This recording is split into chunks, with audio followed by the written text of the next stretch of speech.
Hello friends, welcome to my channel. आज की कहानी है सदा सुहागन। तेरा साथ है तो मुझे क्या कमी है, अंधेरों में भी मिल रही रोशनी है। दूर से इस गाने की आवाज़ सुल्लू के कानों तक पहुंच रही थी और वो इसे सुनकर अपने अतीत के गलियारे में खोती जा रही थी। यह गाना उसे और उसके पति अविनाश को बहुत पसंद था। बहुत लंबा तो नहीं, परंतु एक छोटा सा यादगार रास्ता दोनों ने एक साथ तय किया था। घर वालों की मर्जी के खिलाफ शादी की थी दोनों ने। सुल्लू बाल विधवा थी, उसे तनिक भी याद नहीं कि कब उसका विवाह हुआ, कब वह सुहागन बनी और कब विधवा भी हो गई। गांव से 10वीं पास करने के बाद घर में बाबूजी का फरमान जारी हुआ कि अब आगे पढ़ने की जरूरत नहीं। चूल्हा चौका करके सुल्लू घर के एक कोने में पड़ी रहेगी।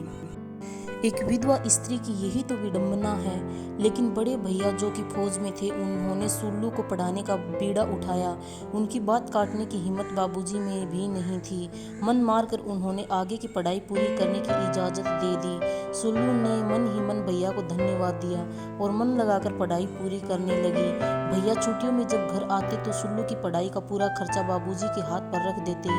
कॉलेज का आखिरी साल था। सुल्लू जोर शोर से पढ़ाई कर रही थी कि रिजल्ट अच्छा कर पाए। इम्तिहान का आखिरी पर्चा था।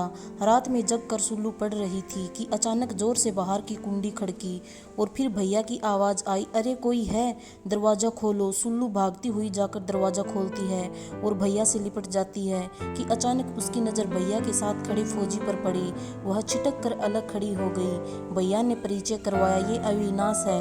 फिर तीनों घर के अंदर आते हैं। अम्मा खाने पीने की तैयारी में लग जाती है और सुल्लू अपने कमरे में पढ़ाई के लिए चली जाती है। परंतु उसका मन अब पढ़ाई में तनिक भी नहीं लग रहा था। बार बार उसका ध्यान अविनाश जी की ओर जा रहा था। दूसरे दिन पर्चा देकर जब वो घर लौटी तो आंखें अविनाश जी को ही ढूंढ रही थी। अविनाश जी को इस बात का एहसास हो गया था। एक सप्ताह कैसे बीत गया पता ही नहीं चला।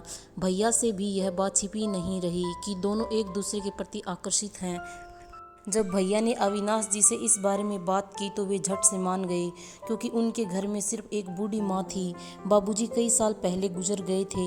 भैया ने फिर अम्मा बाबूजी से इस बारे में बात की तो बाबूजी भड़क गए, क्योंकि सुल्लू बाल विधवा थी और अविनाश उनसे नीची जाति के थे। अब भैया के पास एक ही उपाय बचा था, घर वालों से छुपकर शादी कराने की।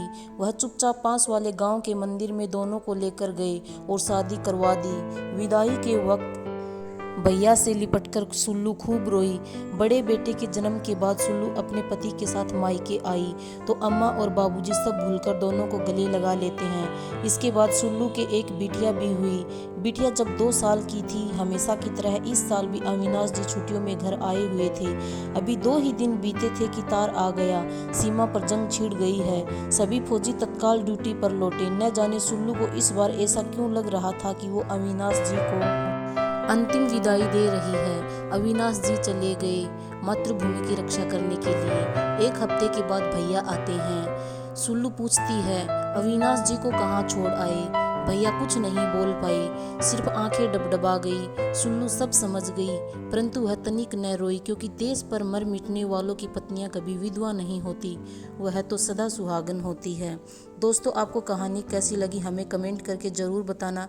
अगर कहानी पसंद आए तो चैनल को लाइक एंड सब्सक्राइब ज़रूर करना।